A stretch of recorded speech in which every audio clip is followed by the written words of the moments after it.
Hello, praise the Lord, जय मसीह की। मैं धीरज राजेश बघेल स्वागत करता हूं आपका आज के वीडियो में।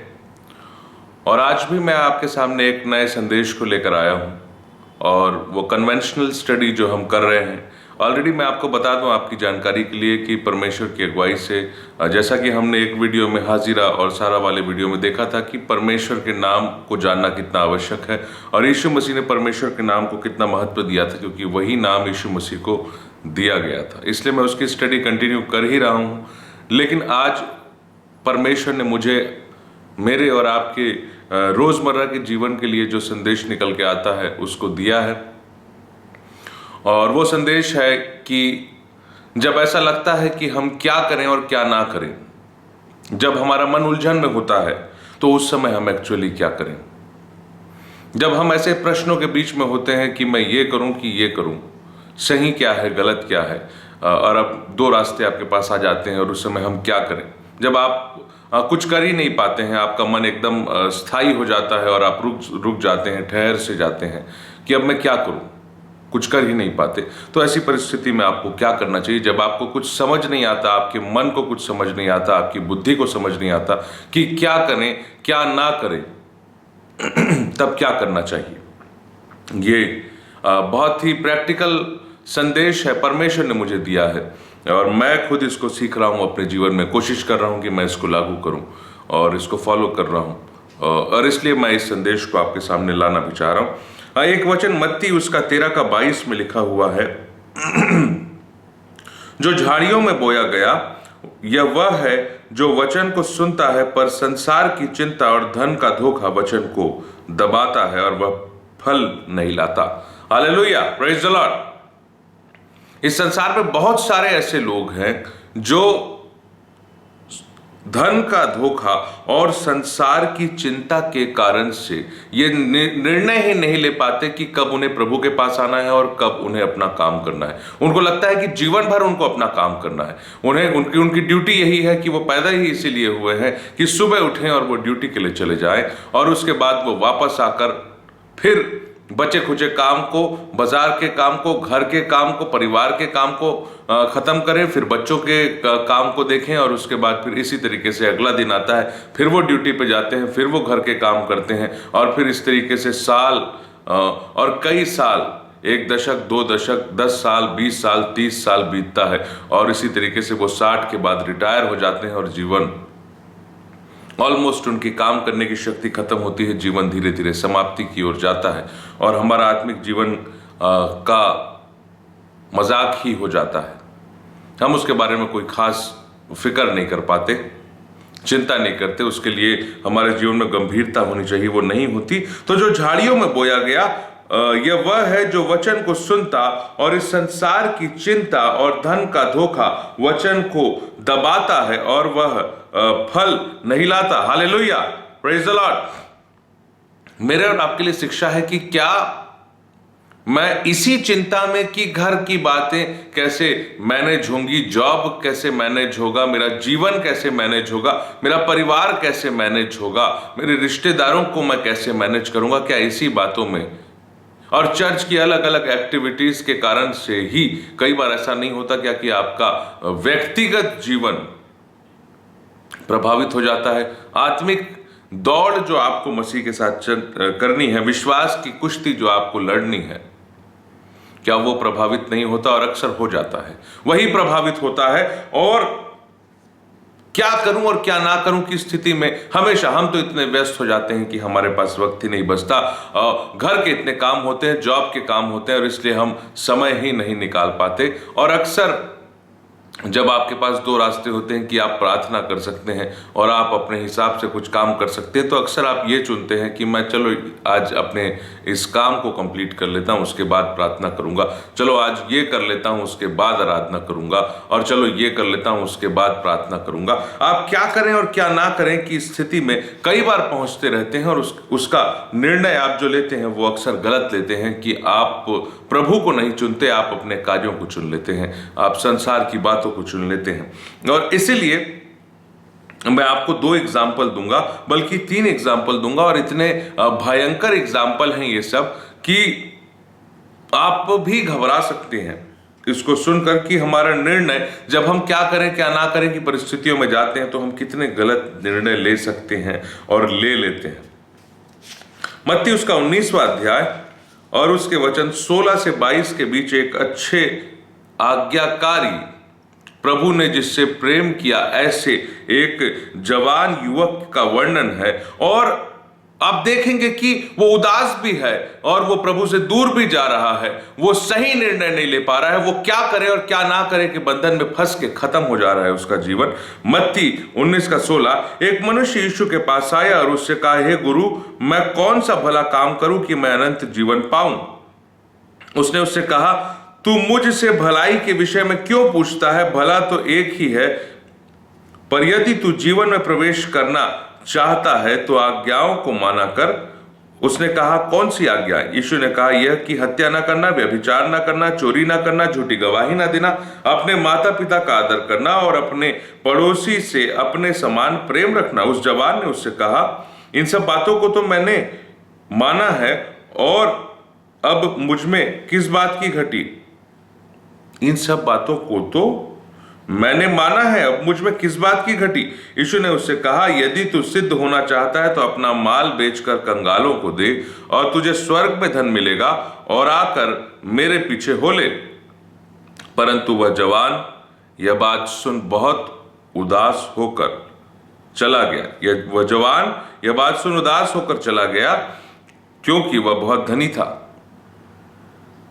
अब आप क्यों मेरे सामने ये परिस्थितियां आती हैं कि पैसा कमाने के चक्कर में कि कहीं यहां तक तो ठीक है, लेकिन चलो और थोड़ा हाथ पैर मार लेते हैं और थोड़ा प्रयास कर लेते हैं और थोड़ा पैसा कमा लेते हैं, और प्रभु की आवाज आपके कानों में आती रहती है कि अब मेरे पास आ जा, अब मुझसे प्रार्थना कर ले, अब मेरे साथ संगति कर ले, आज आराधना में बैठ जा, आज मीटिंग अटेंड कर ले, आज की संगति के द्वारा मेरे निकट आ जा। लेकिन उदास होकर आप चले जाते हैं, क्योंकि आप कहते हैं कि मेरे पास बहुत काम है और धन कमाना है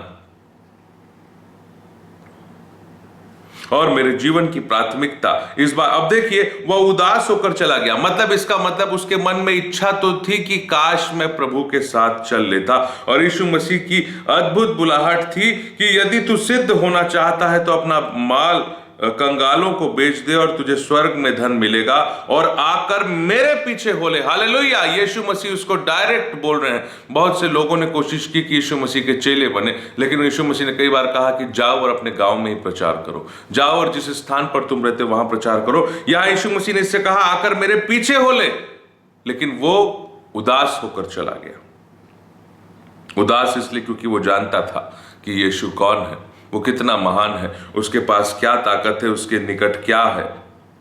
उसके पास सामर्थ है, आनंद है, शक्ति है, शांति है, स्वर्ग है, उद्धार है, अनंत जीवन है, सब कुछ है यीशु के पास।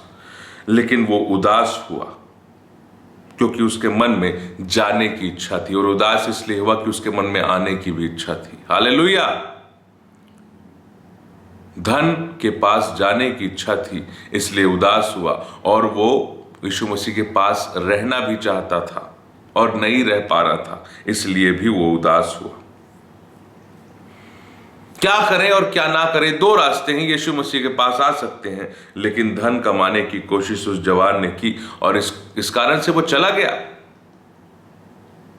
इस कारण से उसका जीवन इसी बात में फंस के रह गया। और क्या हम सिर्फ पैसा कमाने के पीछे भागेंगे? क्या हम सिर्फ संसार के कामों में चले जाएंगे? और मैं आपके सामने एक और बात पढ़ूंगा, एक विवाह भोज का दृष्टांत है जो यीशु मसीह कहते हैं कि लिखा, यीशु फिर उससे दृष्टांत में कहने लगा, मत्ती 22:1 से, स्वर्ग का राज्य उस राजा के समान है जिसने अपने पुत्र का विवाह किया, और उसने अपने दासों को भेजा कि निमंत्रित लोगों को विवाह में बुलाए। फिर उसने दासों को यह कहकर भेजा, निमंत्रित लोगों से कहो, देखो मैं भोज तैयार कर चुका हूं, मेरे बैल और पले हुए पशु मर गए हैं, सब कुछ तैयार है, विवाह के भोज में आओ।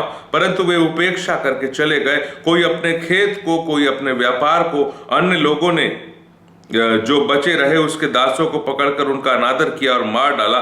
तब राजा का क्रोध आया और उसने सेना भेजकर उन हत्यारों का नाश किया और नगर को फूंक दिया। और परमेश्वर की बुलाहट होती है तो इनके पास कई बहाने होते हैं कि खेत को जाना है, व्यापार को जाना है। हालेलुया। इसका बड़ा अद्भुत वर्णन लूका 14 में भी पाया जाता है। लूका 14 और उसका वचन 15 से यदि आप देखेंगे तो इसमें और अच्छे तरीके से बहाने कैसे बनाए जाते हैं मनुष्य के द्वारा वो बताए गए। और यहां लिखता है कि जब भोज तैयार हो गया, लूका 14 का मैं 17 पढ़ रहा हूं, तो उसने अपने दासों के हाथ आमंत्रित लोगों को कहला भेजा, आओ अब भोजन तैयार है। पर वे सब के सब क्षमा मांगने लगे। और पहले मतलब उनको इस बात की तकलीफ हो रही है कि हम क्यों नहीं आ रहे हैं, लेकिन क्षमा मांगेंगे कि प्रभु हम नहीं आ रहे। पहले ने कहा, मैंने खेत मोल लिया है, अवश्य है कि उसे देख लूं, मैं तुझसे विनती करता हूं मुझे क्षमा दे। दूसरे ने कहा, मैंने 5 जोड़े बैल मोल लिए हैं और उन्हें परखने को जाता हूं, मैं तुझसे विनती करता हूं कि मुझे क्षमा कर दे। और एक ने कहा, मैंने विवाह किया इसलिए मैं नहीं आ सकता। खेत लिया है, बैल लिया है, विवाह किया है, लेकिन क्या ये सब यीशु से ज्यादा जरूरी है? कई लोग अपने परिवार में व्यस्त रहते हैं, कई लोग अपने व्यापार में व्यस्त होते हैं, कई लोग अपने खेत अर्थात नौकरी में व्यस्त रहते हैं और इसके चक्कर में वो कभी प्रभु के पास नहीं आ पाते। और इसलिए लिखा है कि जो झाड़ियों के बीच बीज गिरा वो ऐसा है कि संसार की चिंता और धन का धोखा उसे प्रभु से दूर कर देता है और वो धोखा खा जाता है। उसको समझ नहीं आता कि मैं क्या करूं और क्या ना करूं, वो धोखा खाता है। संसार की चिंता के कारण से वो धोखा खाता है और धन के धोखे के कारण से वो धोखे में रह जाता है और वो भुलावे में पड़ जाता है और वो प्रभु के पास नहीं आ पाता। क्या मेरा निर्णय लेना कि मैं क्या करूं क्या ना करूं इतना कमजोर हो चुका है कि मैं प्रभु को चुन ही नहीं पा रहा हूं। तुम चाहे जिसकी सेवा करो, मैं अपने घराने सहित परमेश्वर की सेवा करूंगा।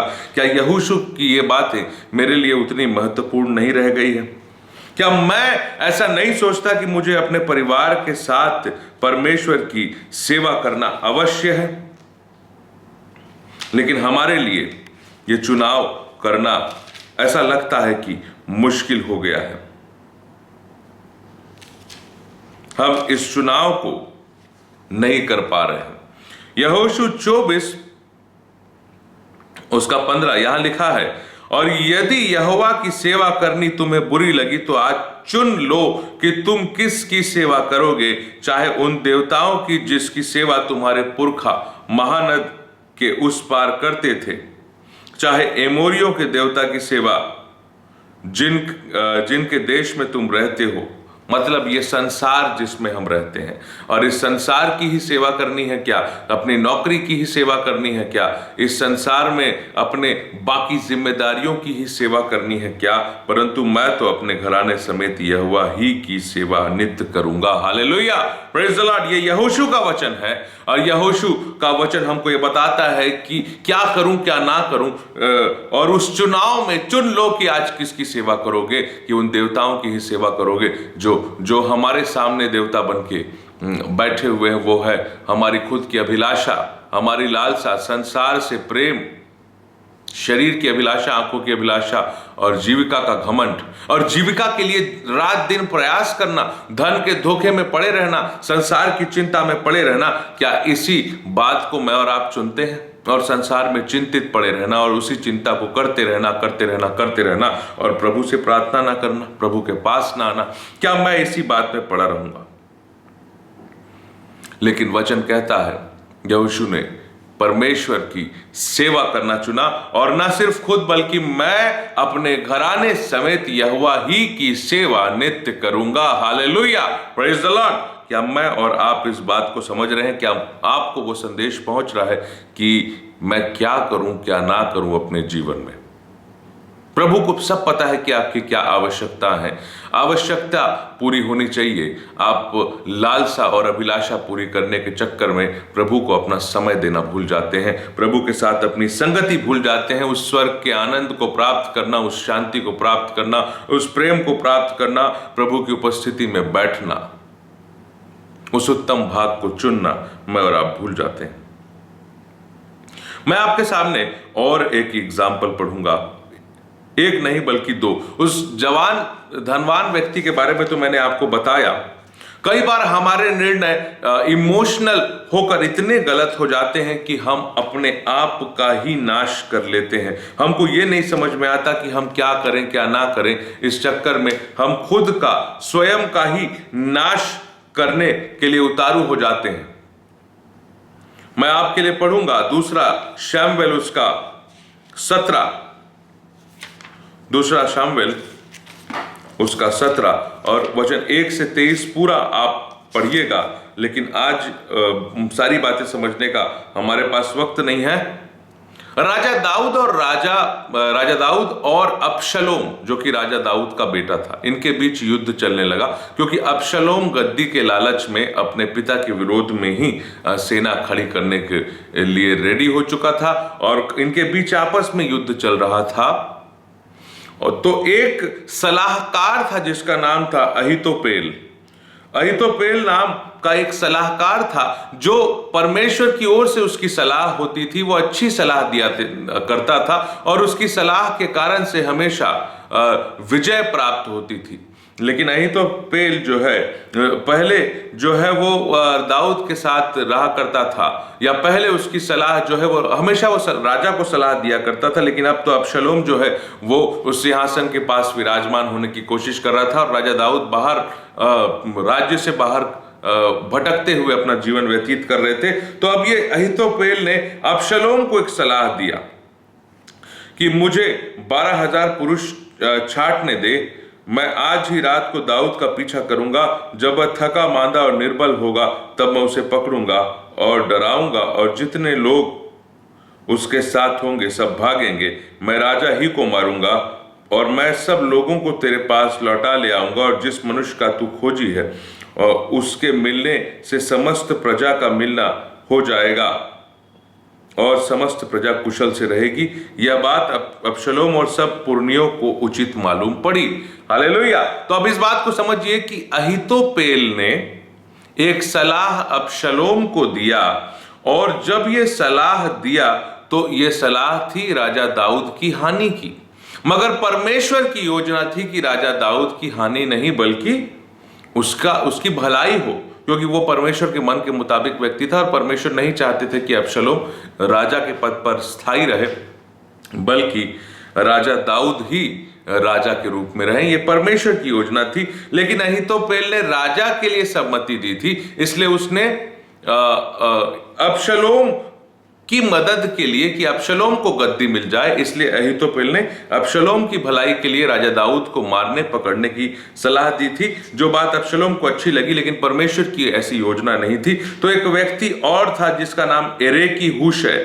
एरेकी हुशै ने एक दूसरी सलाह दी और वो सलाह राजा दाऊद को बचाने की थी। लेकिन अबशलोम को वो सलाह ऐसी लगी कि हाँ भाई ये मेरी भलाई की बात कर रहा है, लेकिन एक्चुअली वो राजा दाऊद की भलाई की बात कर रहा था। उसने इस तरीके से, और वो एरेकी हुशै जो है वो एक्चुअली राजा दाऊद से मिला हुआ था।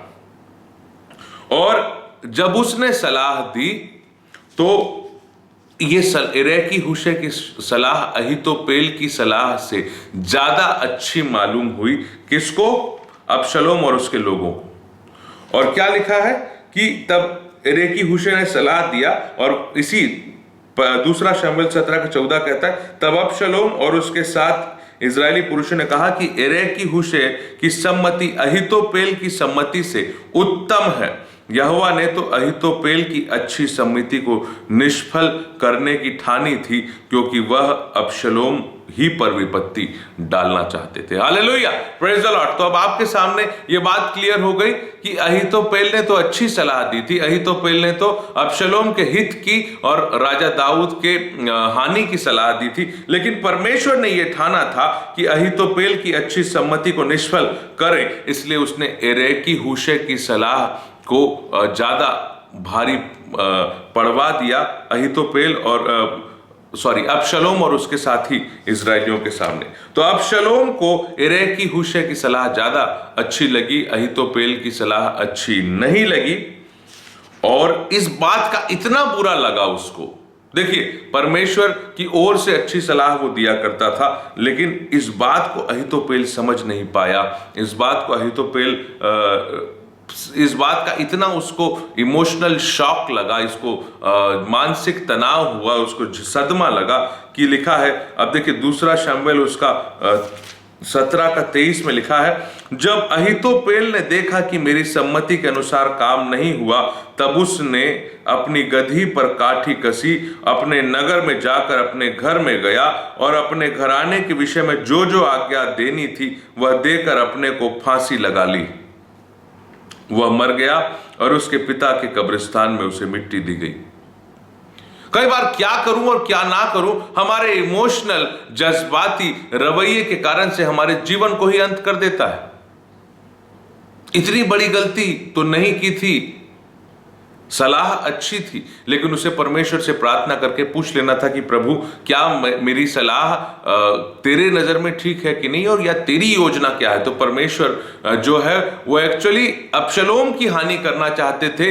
इसमें अहीतोपेल की सलाह में कोई कमी नहीं थी, उसकी सम्मति अच्छी थी। और यहां लिखा है कि यहोवा ने अहीतोपेल की अच्छी सम्मति को निष्फल करने की ठानी। उसने अच्छी सम्मति दी थी, उसने अपने काम में कोई गलत नहीं किया था, लेकिन परमेश्वर की योजना कुछ और थी। और इसका इतना बड़ा इमोशनल धक्का उसको लगा कि उसने जाके फांसी लगा ली कि मेरी सलाह एरै की हुशै की सलाह से कम कैसे हुई। लेकिन क्या ये इतनी बड़ी बात है कि कोई अपना प्राण ले ले, कोई अपने आप को खत्म कर ले, कोई फांसी लगा ले। लेकिन इसने लगा लिया, ये समझ नहीं पाया कि मैं क्या करूं और क्या ना करूं। एक और व्यक्ति के बारे में बताता हूं जिसने फांसी लगाया था।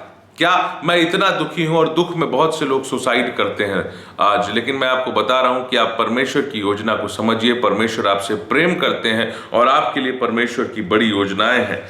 ऐसे गलत निर्णय लेने का कोई औचित्य नहीं बनता है। मैं आपके सामने मत्ती उसका 27 पढ़ूंगा, मत्ती 27वां अध्याय। इसमें एक और व्यक्ति है जिसने फांसी लगा लिया, और वो है यहूदा इस्करियोती। और ऐसा हुआ कि मत्ती 27:1, जब भोर हुई तो सब प्रधान याजकों और लोगों के पुरनियों ने यीशु को मार डालने की सम्मति की। उन्होंने उसे बांधा और ले जाकर पिलातुस हाकिम के हाथ सौंप दिया। और जब उसके पकड़वाने वाले यहूदा ने देखा कि वह दोषी ठहराया गया, तो वह पछताया और 30 चांदी के सिक्के प्रधान याजकों और पुरनियों के पास फेर लाया और कहा, मैंने निर्दोष को घात के लिए पकड़वा कर पाप किया है। उन्होंने कहा, हमें क्या, तू ही जान। तब वह उन सिक्कों को मंदिर में फेंक कर चला गया और जाकर अपने को फांसी दी। यहूदा इस्करियोती की इस घटना को मैं और आप अक्सर जानते हैं।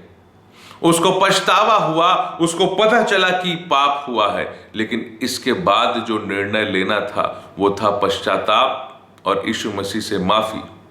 लेकिन इसने निर्णय लिया फांसी। माफी मांगना अच्छी बात है, फांसी लगाना जो है वो अनंत काल के लिए आप अपने ऊपर दंड ले आते हैं। हमेशा हमेशा हमेशा आप इस बात का ध्यान रखिए कि चाहे आप कितने परेशान हो, कितने निराश हो, कितने दुखी हो, क्या करूं क्या ना करूं के निर्णय में आप हमेशा प्रभु को चुनिए, उसके करीब आइए, उससे प्रार्थना करिए। फांसी लगाना सबसे गलत निर्णय है। यह परमेश्वर की ओर से बिल्कुल नहीं है, यह परमेश्वर की नजर में गलत है, पाप है, और आप अनंत काल के लिए अपने आप को परमेश्वर का दोषी ठहराएंगे। और लिखा है कि तुम परमेश्वर के मंदिर हो, परमेश्वर का आत्मा तुम में वास करता है। जो परमेश्वर के मंदिर को नाश करेगा, परमेश्वर उसे नाश करेगा। क्यों हम अपने आप को परमेश्वर के हाथ में पड़ने देते हैं? परमेश्वर के हाथ में पड़ना भयानक बात है। और जब आप इस बात के लिए दुखी हैं कि मैं क्या करूं क्या ना करूं, आप परमेश्वर के पास आइए ना, परमेश्वर से पूछिए ना कि मैं क्या करूं। आपने पाप किया है तो अपने पाप को स्वीकार कर लीजिए। आप अपनी नजर में आप जीने लायक नहीं है, लेकिन परमेश्वर की नजर में आप जीने लायक हैं, क्योंकि परमेश्वर ने एक योजना के तहत आपको पैदा किया है, आपको इस पृथ्वी पर लाया। उस योजना को पूरा किए बिना आपका जाना उचित नहीं है। और आपका इस प्रकार क्या करूं और क्या ना करूं मैं इतना दुखी होकर मर जाना, सुसाइड करना, फांसी लगाना बहुत गलत निर्णय है परमेश्वर की दृष्टि में। आप सोचिए, अपने जीवन को इस बात का विचार कीजिए कि क्या मैंने सही निर्णय लिया है। क्या मैं जीवन की चिंता में फंसा हूं, संसार की चिंता में फंसा हूं, धन के धोखे में फंसा हूं, या इतना दुखी हूं कि मैं अपना जान लेना चाहता हूं, मैं सुसाइड करना चाहता हूं। ये सब गलत निर्णय है। आप क्या करूं क्या ना करूं के बंधन में फंस रहे हैं और उसमें फंसकर शैतान का शिकार हो जाते हैं आप। शैतान समा गया था यहूदा में और उसका अंत क्या हुआ, उसने फांसी लगा ली। और वो क्या करूं क्या ना करूं। और देखिए यहां पर उसे पछतावा भी हो रहा है। वो कहता है कि मैं पापी हूं, है ना, मैंने निर्दोष को घात के लिए पकड़वा कर पाप किया है। पछतावा भी हुआ, पाप भी स्वीकार कर रहा है, लेकिन यीशु के पास नहीं आ रहा है। आपने गलत चुनाव किया। उसने उस फांसी की रस्सी को चुना, ना कि यीशु मसीह के हाथों को। यीशु का हाथ थामना जरूरी है मुझे हर परिस्थिति में, नहीं तो मैं गलत निर्णय लूंगा। और एक निर्णय हमेशा सही है, और वो यीशु के साथ चलना। एक निर्णय जो आप कभी भी लें, कभी कहीं भी लें, किसी भी वक्त में लें, वो है यीशु का साथ। वो निर्णय कभी गलत नहीं होगा। बाकी कोई भी निर्णय गलत सही हो सकता है, यीशु का साथ कभी गलत नहीं है। हम अंतिम कुछ वचनों को देखेंगे और आज के इस संदेश के अंतिम भाग में चलेंगे। अंतिम भाग में चलेंगे नीति वचन उसका 3 अध्याय, नीति वचन उसका 3रा अध्याय और उसका वचन 5 से।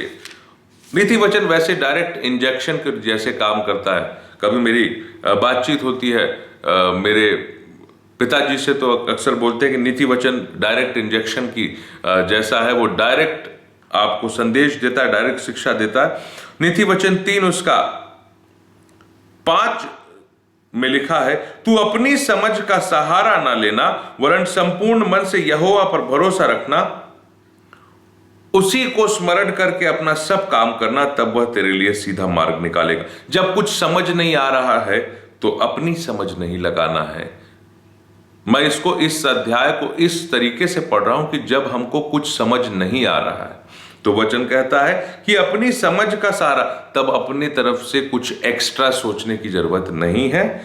यहोवा पर भरोसा रखना, उसी को स्मरण करना, मतलब उससे प्रार्थना करना, उससे मांगना, उसके वचन को पढ़ना, उसको स्मरण करके सब काम करना, तब वह तेरे लिए सीधा मार्ग निकालेगा। सीधा मार्ग नजर नहीं आता।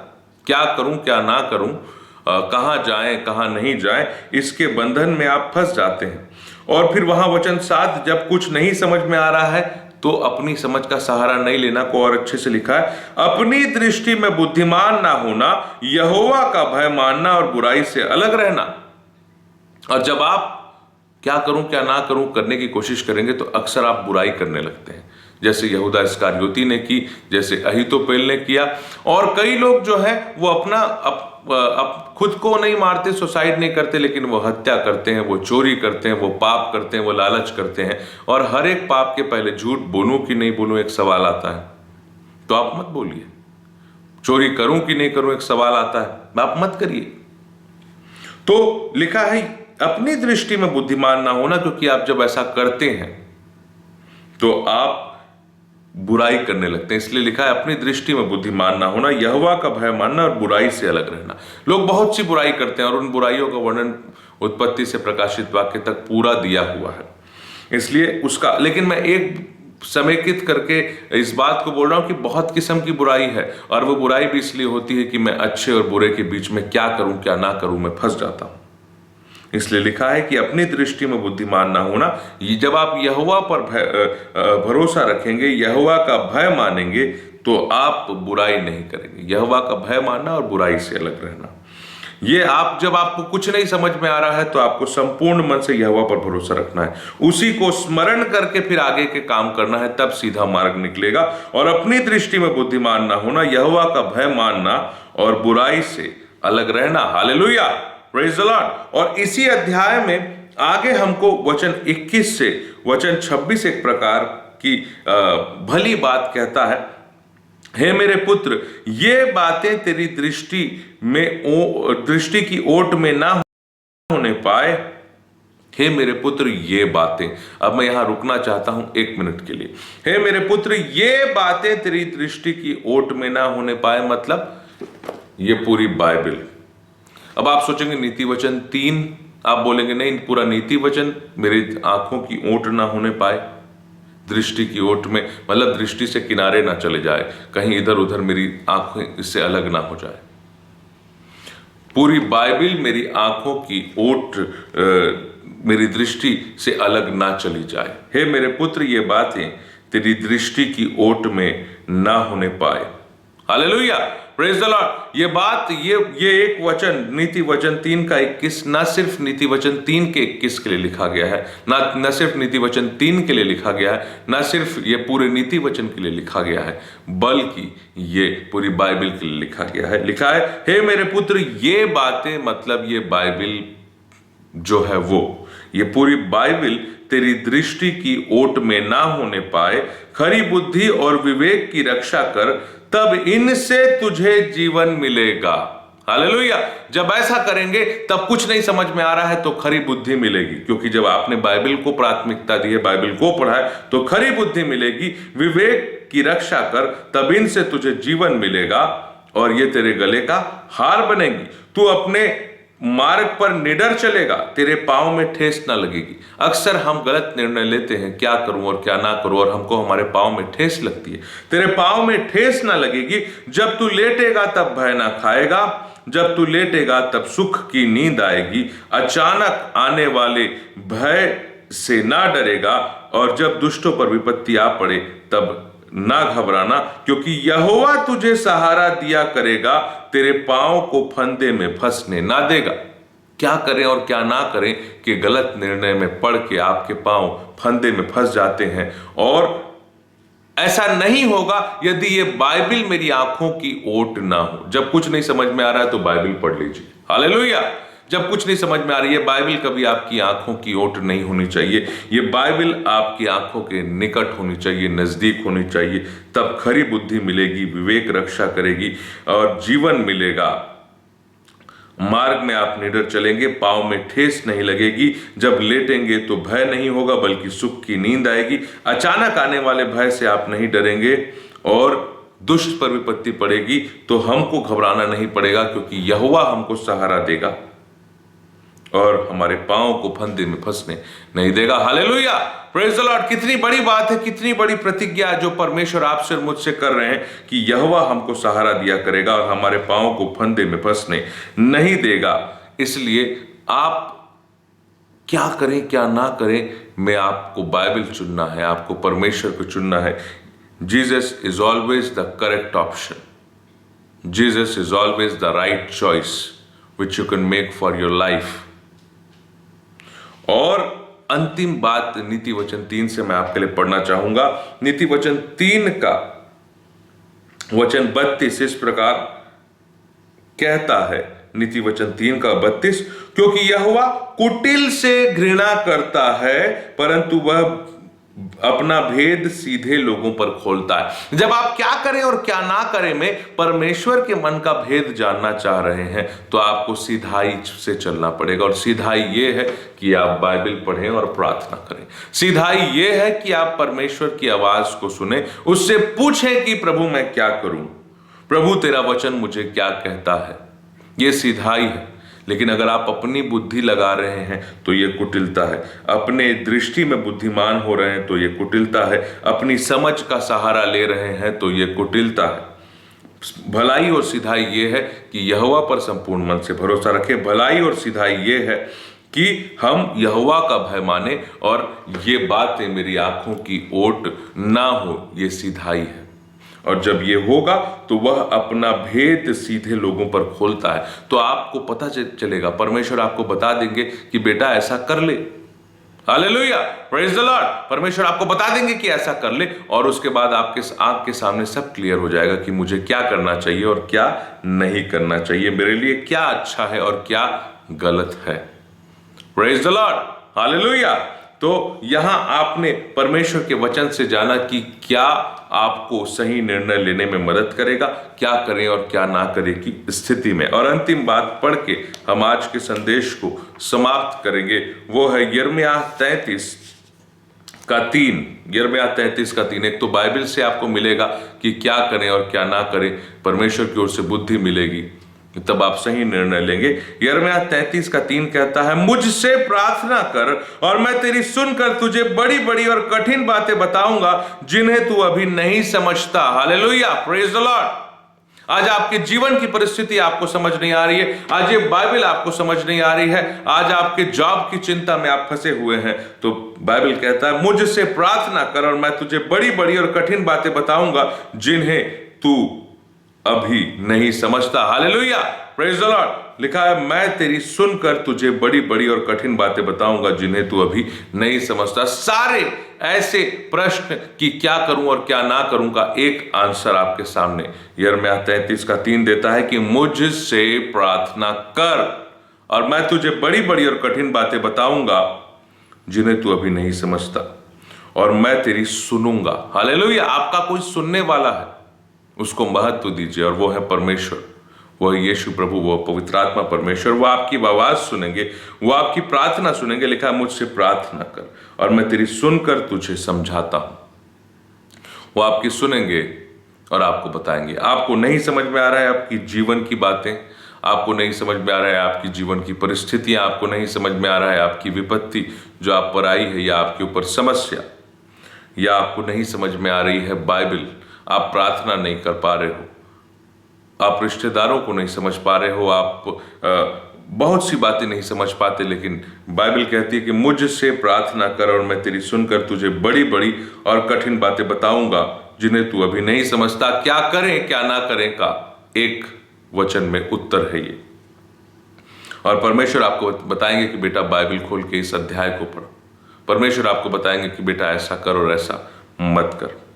Hallelujah, praise the Lord. तो मैं उम्मीद करता हूं कि परमेश्वर ने आज आपसे बात किया होगा और आज के संदेश के द्वारा अलग अलग बातों के लिए आपको विचार मिला होगा कि बाइबल हमें किस प्रकार बताती है कि हमें क्या करना चाहिए, क्या नहीं करना चाहिए, और हम कौन कौन सी परिस्थितियों में फंस जाते हैं या फंस सकते हैं। प्रभु आपको आज के वचन के द्वारा आशीष दें। हमेशा प्रभु के वचन को चुने और प्रभु से प्रार्थना करना, उसकी आराधना करना चुने, तब आप हमेशा क्या करूं और क्या ना करूं के सही निर्णय पे पहुंचेंगे। आपको आशीष मिले और फिर से मिलेंगे एक नए वीडियो के साथ। तब तक जय मसीह की। Praise the Lord.